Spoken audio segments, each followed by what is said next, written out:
Halo semuanya, selamat datang di bedah materi kita hari ini. Langsung aja ya, hari ini kita bakal masuk ke penelusuran yang objektif banget ke dalam kurikulum resmi negara. Spesifiknya nih, kita bakal membedah buku teks Akidah Akhlak untuk Madrasah Aliyah kelas 11, tepatnya di halaman 53-57 yang ngebahas soal LGBT. Ingat ya, tujuan kita di sini sama sekali bukan buat berdebat atau memihak siapapun. Kita cuma mau lihat dan paham gimana sih sebenarnya materi ini disusun dan diajarkan ke para siswa lewat buku resmi ini. Kita bakal bedah tuntas mulai dari definisi, dasar teologisnya, sampai dampak-dampak yang dijabarin langsung sama penulisnya. Sesuai sama struktur di bukunya, agenda kita dibagi jadi 3 bagian utama. Pertama, pengertian LGBT. Kedua, dasar keharaman LGBT. Dan yang ketiga, dampak negatif LGBT. Oke, kita masuk ke bagian pertama, pengertian LGBT. Mari kita lihat gimana buku ini mendefinisikan masing-masing istilahnya. Kita mulai dari huruf pertama, L. Di buku ini, lesbian didefinisikan sebagai pasangan perempuan dengan perempuan. Teksnya secara spesifik mengkategorikan ini sebagai wanita yang mencintai atau merasakan rangsangan seksual sesama jenisnya. Di dalam buku, ini juga disebut sebagai wanita homoseksual. Lanjut ke huruf G untuk G. Nah, buku ini mendefinisikannya sebagai pasangan laki-laki dengan laki-laki. Hampir mirip sama sebelumnya, teks ini ngejelasin kalau ini adalah laki-laki yang mencintai atau merasakan rangsangan seksual sesama jenisnya, alias laki-laki homoseksual. Terus untuk biseksual, ini lumayan menarik nih cara bukunya mendeskripsikan istilah ini. Tertulis di sana kalau biseksual itu adalah orang yang punya sifat kedua jenis kelamin, yaitu laki-laki dan perempuan, dan punya ketertarikan kedua-duanya. Buat huruf terakhir, transgender, buku ini mengartikannya sebagai orang yang punya ekspresi gender yang beda sama seks waktu mereka lahir. Tapi ada poin krusial di sini. Buku ini bikin pembedaan yang spesifik banget. Mereka bilang, istilah transseksual itu dipakai kalau seseorang butuh bantuan medis buat ngerumbah alat kelaminnya. Jadi, pembedaan ini diajarkan secara langsung di materinya. Tapi tahu nggak, buku ini nggak cuma berhenti di istilah zaman now aja loh. Mereka ngehubungin ini semua sama terminologi fikih Islam klasik. Istilah lesbianisme disebut sebagai al-sihak, dan gay disebut liwat. Ini cara bukunya buat ngejembatanin fenomena modern sama literatur teologis klasik, yang nantinya bakal jadi dasar argumen mereka. Nah, ini kelihatan banget waktu ngebahas soal ekspresi transgender. Teksnya pakai istilah klasik tahanuts atau mukanats buat laki-laki yang secara psikis meniru wanita. Terus buat perempuan yang meniru laki-laki dipakai istilah tarajul atau mutarajilah, yang di buku ini disamain sama kata tomboy. Ada catatan penting juga buat siswa, ini beda banget sama hunsa yang secara genetik memang intersex. Bagian kedua, dasar keharaman LGBT. Disinilah argumen teologis mulai dijabarkan buat melarang perilaku-perilaku tadi.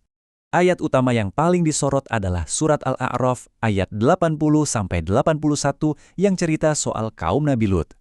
Ayatnya berbunyi, Waluton idh qala liqaumihi ata'tunal fahishata ma sabaqakum biha min ahadin minal alamin. Innakum lata'tunar rijala syahwatan min dunin nisa, bal antum qaumun musrifun. Ini jadi landasan historis sekaligus teologis yang pertama di bab ini. Dan dari terjemahan yang disajikan ke siswa, kita bisa lihat fokus utamanya. Teks ini nge-highlight kalimat mendatangi lelaki untuk melepaskan nafsu bukan kepada wanita, dan nyebut pelakunya sebagai kaum yang melampaui batas. Jadi narasi historis Sodom ini benar-benar dipakai sebagai pondasi buat ngejelasin adanya pelanggaran batas alami. Selanjutnya, buku ini bawa ayat dari surat Al-Muminun ayat 5-7. Ayat ini berbunyi, وَالَّذِينَ هُمْ لِفُرُوجِهِمْ حَافِظُونَ إِلَّا عَلَى أَزْوَاجِهِمْ أَوْ مَا مَلَكَتْ أَيْمَانُهُمْ فَإِنَّهُمْ غَيْرُ مَلُومِينَ فَمَنِ ابْتَغَى وَرَاءَ ذَلِكَ فَأُولَٰئِكَ هُمُ الْعَادُونَ. Pada intinya, teks ini ngomongin tentang menjaga kemaluan dan batasan-batasan kesucian di dalam pernikahan. Kalau kita bedah terjemahannya, fokus bukunya ada di kalimat, barang siapa mencari yang dibalik itu, maka mereka itulah orang-orang yang melampaui batas. Dengan ngutip pendapat ulama Ash-Shonkiti, buku ini ngajarin kalau frasa mencari di balik batasan itu juga mencakup perbuatan seperti liwat tadi. Makanya ini masuk kategori pelanggaran teologis yang jelas banget. Dalil terakhir yang diajukan berasal dari surat An-Nisa ayat 119 yang berbunyi, Wala ubillannahum wala umanniyannahum wala murannahum falayubattikunna adhanal an'am wala amurannahum falayughayyirunna khalqallah. Dan surat Al-A'raf ayat 33 yang berbunyi, Qul innama harrama rabbiyal fawahisya ma dhahara minha wa ma baton. Ayat-ayat ini wajib dipahami siswa sebagai dasar argumen tentang mengubah ciptaan Tuhan. Lewat terjemahan tadi, penulis buku ngambil kesimpulan yang super tegas. Mereka mengajarkan bahwa LGBT itu wujud dari sumpah iblis untuk mengubah fitrah, alias kodrat penciptaan Allah. Ditambah lagi, ini disimpulkan sebagai perbuatan fahisyah atau keji yang diharamkan secara mutlak. Ini benar-benar jadi puncak argumen teologis di bab ini. Terus kita masuk ke bagian ketiga dan terakhir nih. Dampak negatif LGBT. Di sini, kurikulumnya mulai geser dari sekedar bahas teologi ke ranah konsekuensi di dunia nyata. Bukunya ngebagi dampaknya jadi 3 kategori besar. Pertama, konsekuensi spiritual historis, yaitu dibinasakan oleh Allah lewat azab hujan batu, kayak umat Nabi Lut. Kedua, ada klaim konsekuensi medis alias penyakit jasmani. Dan yang ketiga, penyakit kejiwaan atau psikologis. Coba kita cek data yang mereka kasih. Buat ngegambarin bahaya fisiknya, buku ini masukin statistik yang lumayan bikin kaget. Wanita transgender diklaim punya resiko kena HIV 34 kali lebih tinggi dibanding wanita biasa. 34 kali lipat. Data ini dipakai khusus buat nekenin betapa bahayanya hal ini dari sisi medis. Nggak cuma itu, argumennya dibangun lagi pakai data kedua.